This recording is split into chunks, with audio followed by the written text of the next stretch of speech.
శబ్దాలంకారాలు. అలంకారాలు అనేవి సౌందర్యాన్ని కలిగించేవి. మానవులు కూడా తమ సౌందర్యాన్ని పెంపొందించుకునేందుకు గాను అలంకారాలను వినియోగిస్తుంటారు. అలంకారాలు వ్యక్తుల దృష్టులను ఆకర్షిస్తాయనేటువంటిది ఉద్దేశం. కావ్యకర్తలు కూడా, కవులు కూడా తమ కావ్యాలు 10 మంది చేత చదివించేందుకు రకరకాలైనటువంటి అలంకారాలను తమ కావ్యాల్లో ప్రయోగిస్తూ ఉంటారు. కావ్యంలో ఉండేవి శబ్దములు, అర్థములు. శబ్దాలను అలంకరించేటువంటి వాటిని శబ్దాలంకారాలని, అర్థాలను అలంకరించే వాటిని అర్థాలంకారాలని అంటారు. శబ్దాలను అలంకరించడం అంటే ఏమిటి అంటే, ఒక పద్యం చదివినావు, ఆ పద్యం వినగానే అందులో ఏదో ఒక చమత్కారం ఉందనిపిస్తుంది. వింటూ వింటూ ఉండగానే ఆ శబ్దములు చెవులబడినంత మాత్రాన మనకు ఒక ఆనందం గనుక కలిగినట్లయితే ఆ శబ్దాల సముదాయాన్ని మనం శబ్దాలంకారంగా చెప్పుకోవచ్చు. అటువంటి శబ్దాలంకారాలు గూర్చి ఈరోజు చెప్పుకుందాం.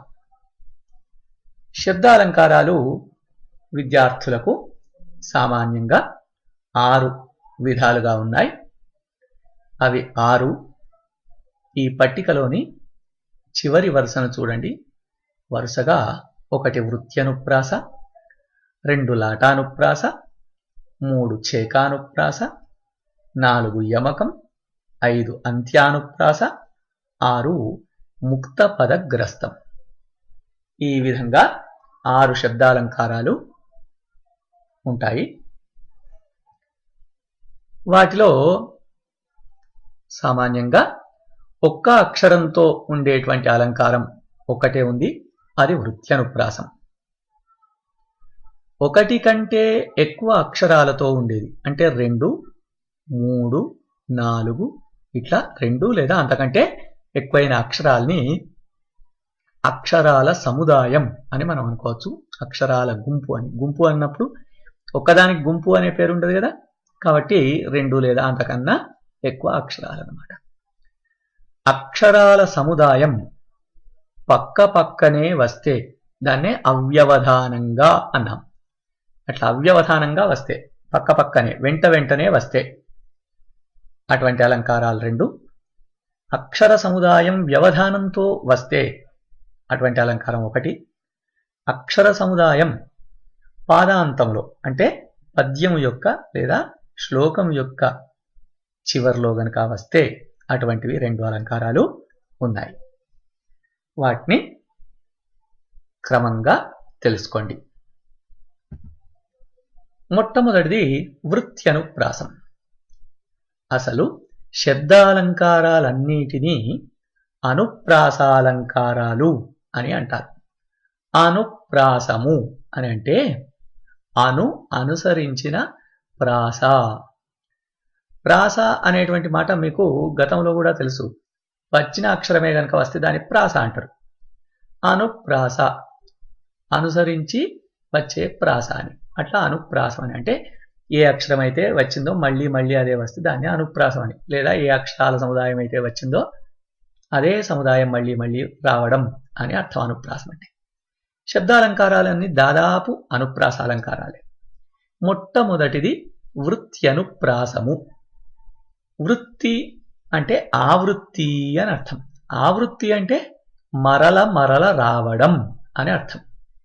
ఈ అనుప్రాసంలో ఒకే హల్లు మాటి మాటికి వస్తుంది కాబట్టి అది వృత్యనుప్రాసము. ఒకే అక్షరంతో ఉండేటువంటి అలంకారం ఇదొక్కటి మాత్రమే. ఒకే అక్షరం మళ్ళీ మళ్ళీ వస్తూ ఉంటే దాన్ని వృత్యనుప్రాసం అని అంటారు. వృత్యానుప్రాసాలంకారం అని అంటుంటారు. దీనికి ఉదాహరణ అడిగెదనని కడు వడిజను అడిగిన తన మగడు నుడుగడని నడయుడుగున్ వెడవెడ సిడిముడి తడబడ నడుగిడు నడుగిడదు జడిమ నడియుడు నెడలన్. ఇది పోతన గారి పద్యం. ఇందులో డి డా డా డా అని డకారం చాలాసార్లు వచ్చింది కాబట్టి దీన్ని వృత్యనుప్రాసం అని అనొచ్చు. ఇంకొక ఉదాహరణ చెప్పుకోవచ్చు. అడుగులు తడబడ బుడుతడు నడిచెను. అడుగులు తడబడ బుడుతడు నడిచెను. ఈ వాక్యంలో కూడా డా డా డా అనేటువంటిది పలుమార్లు వచ్చింది కాబట్టి అది కూడా వృత్యనుప్రాసం అవుతుందన్నమాట. ఇక రెండవది, ఇక్కడి నుంచి 2 లేదా అంతకంటే ఎక్కువ అక్షరాల సముదాయం మాటి మాటికి రావడం ఉండేటువంటి అలంకారాలు. ఇది లాటానుప్రాసం. అక్షరాల సముదాయం అర్థభేదం లేకున్నా తాత్పర్య భేదంతో వ్యవధానం లేకుండా వెంట వెంటనే వస్తే అది లాటానుప్రాసం. అంటే అక్షరాల సముదాయం వెంట వెంటనే రావాలి. వాటికి ఆ అక్షరాల సముదాయానికి మొదలు వచ్చిన దానికి తర్వాత వచ్చిన దానికి అర్థంలో ఏం తేడా ఉండవద్దు. కానీ ఆ మొత్తం మాట విన్న తరువాత తాత్పర్యంలో మాత్రం తేడా ఉండాలి. అటువంటి దాన్ని లాటానుప్రాసం అని అంటారు. ఉదాహరణకు కమలాక్షు నర్చించు కరములు కరములు శ్రీనాథు వర్ణించు జిహ్వ జిహ్వ. ఇది ఒక ఉదాహరణ. ఇందులో మొదటి పాదములో కరములు కరములు, రెండవ పాదములో జిహ్వ జిహ్వ అనేటువంటి పదాల సముదాయాలు ఆవృత్తములుగా వచ్చినాయి. కరములు కరములు, కరములు అనే అక్షర సముదాయం మళ్ళీ కరములు అని వచ్చింది. జిహ్వ అనే 2 అక్షరాల సముదాయం మళ్ళీ జిహ్వ అని ఆవృత్తమైంది. ఈ రెండింటిలో కరములు కరములు, కరములు అనే మాటకు చేతులు అని, రెండోసారి కరములు అన్న మాటకు కూడా చేతులు అనే అర్థం. జిహ్వ అనే మాటకు నాలుక అని, రెండోసారి జిహ్వ అనే మాటకు కూడా అర్థం నాలుక అనే. కాకుంటే అర్థం అదే అయినా తాత్పర్యం మాత్రం భేదం ఉంది. తాత్పర్యంలో ఏం భేదం ఉంది? భేదం అంటే తేడా అన్నమాట. కమలాక్షు నర్చించేటువంటి కరములే కరములు అంటే ఏమన్నట్టు, రెండవ కరములు అనే దానికి శ్రేష్టమైన కరములు అని అర్థం. మిగతా అన్ని కరములు కావని కాదు, కానీ కమలాక్షు నర్చించేటువంటి కరములు శ్రేష్టమైన కరములు. శ్రీనాథు వర్ణించేటువంటి జిహ్వనే శ్రేష్టమైన జిహ్వ అని తాత్పర్యం. అట్లా ఇక్కడ అర్థంలో భేదం లేదు, కానీ తాత్పర్యంలో భేదం ఉంది. అట్లా అర్థభేదం లేకుండా తాత్పర్య భేదంతో వెంట వెంటనే వచ్చింది కాబట్టి ఇందులో లాటానుప్రాసాలంకారం ఉన్నది అని అర్థం. ఇక ఛేకానుప్రాసం. ఇంతకుముందు అలంకారానికి దీనికి పోలికలున్నాయి. ఏంటిది అంటే అక్షరాల సముదాయం వ్యవధానం లేకుండా రావాలి. కాకుంటే అందులోనైతే అర్థభేదం ఉండదు అని చెప్పాం, కానీ ఇందులో అర్థభేదం ఉంటుంది. అంటే అర్థభేదంతో అక్షరాల సముదాయం వెంట వెంటనే వస్తే అది ఛేకానుప్రాసం అన్నమాట. ఉదాహరణకి పాప సంహరుడు హరుడు. ఇందులో హరుడు హరుడు, హరుడు అనే అక్షరాల సముదాయం ఆవృత్తమై హరుడు అని మళ్ళీ వచ్చింది. వెంట వెంటనే హరుడు హరుడు అని. కాకుంటే ఈ వెంట వెంటనే వచ్చినటువంటి అక్షరాల సముదాయంలో మొదటి హరుడేమో సంహరుడు, రెండవ హరుడేమో శివుడు. కాబట్టి పాప సంహరుడు, పాపమును సంహరించువాడు అయిన హరుడు శివుడు అని అర్థం. ఇక్కడ అక్షరాల సముదాయం వెంటనే అర్థభేదంతో వచ్చినాయి కాబట్టి దీన్ని యమకాలంకారం అనుకోవచ్చు. ఇక్కడ చిన్న సవరణ. ఇందులో సమన్వయంలో మొదటి హరుడు శివుడు కాగా రెండవ హరుడు సంహరుడు అని పొరపాటు జరిగింది. మొదటి హరుడు సంహరుడు కాగా రెండవ హరుడు శివుడు అని అర్థం అని సవరించుకోవాలి. ఇక మూడవది యమకాలంకారం. యమకాలంకారంలో అక్షరాల సముదాయం అర్థభేదంతో వ్యవధానంగా వస్తాయి, అంటే దూరంగా వస్తాయి. ఇంతకుముందు రెండు అలంకారాల్లో పక్కపక్కనే రావడం చెప్పుకున్నాం. ఇక్కడ మాత్రం పక్కపక్కనే రావు, మధ్యలో వేరే మాటలు వస్తాయి. మాటలు వచ్చిన తర్వాత మళ్ళీ ఆ మాట వస్తుంది. అటువంటి వాటిని యమకాలంకారం అని అంటారు. ఉదాహరణకు, గుండయ్యా ఒక కథ చెబితే బాగుండయ్యా అనేది వాక్యం. ఇందులో రెండు గుండయ్య అనే మాటలు ఉన్నాయి. మొదటి గుండయ్య అంటేనేమో వ్యక్తిని పిలవడం అన్నమాట. రెండో గుండయ్యకు బాగుండయ్యా అని తన అభిప్రాయాన్ని చెప్పడం ఉంది. ఇట్లా గుండయ్య అనేటువంటి అక్షరాల సముదాయం అర్థభేదంతో వ్యవధానంతో వచ్చింది కాబట్టి ఇందులో యమకాలంకారం ఉంది. ఇక అంత్యానుప్రాసం. అక్షరాల సముదాయం పాదాంతంలో, అంటే ప్రతి పాదము యొక్క చివర్లో కనుక అర్థభేదంతో వస్తే దాన్ని అంత్యానుప్రాసం అని అంటారు. ఉదాహరణకు, పరవశాన శిరసూగంగా ధరకు జారెన శివగంగా నాగానలహరిలో మునుగంగా ఆనందవృష్టినే తడవంగా అనేటువంటి సినిమా పాట చరణం మనకు తెలుసు. అందులో ప్రతి పాదంలో చివరన గంగా గంగా గంగా అని వచ్చింది. ఈ విధంగా గంగా గంగా అనేటువంటి అక్షరాల సముదాయం పాదాంతములో రావడం వల్ల దాన్ని అంత్యానుప్రాస అని అంటారు. అంత్యమున వచ్చు అనుప్రాసం కాబట్టి అంత్యానుప్రాసం అని అర్థం. ఇందులో మొదటి గంగా శిరసూగంగా, రెండవ గంగా శివ గంగా, మూడవ గంగా మునుగంగా. కాబట్టి ఇక్కడ అర్థభేదం ఉంది. అర్థభేదంతో గంగా గంగా అనే అక్షర సముదాయం మాటికి పాదాంతములో వచ్చింది కాబట్టి ఇది అంత్యానుప్రాస అలంకారం. ఇక చివరిది ముక్తపదగ్రస్తం అనే అలంకారం. ముక్త పదగ్రస్తం అని మూడు మాటలు ఉన్నాయి. ఇందులో పదం అంటే ఏందో మీకు తెలుసు. ముక్త పదం, ముక్త అంటే విడిచిపెట్టబడిన అని అర్థం. విడిచిపెట్టబడిన పదమునే గ్రస్తము అంటే గ్రహించబడినది అని అర్థం. అంటే మొదటి పాదం చివర ఏ పదంతోటైతే విడిచిపెట్టావో రెండవ పాదం ప్రారంభంలో అదే పదంతో ప్రారంభించాలి.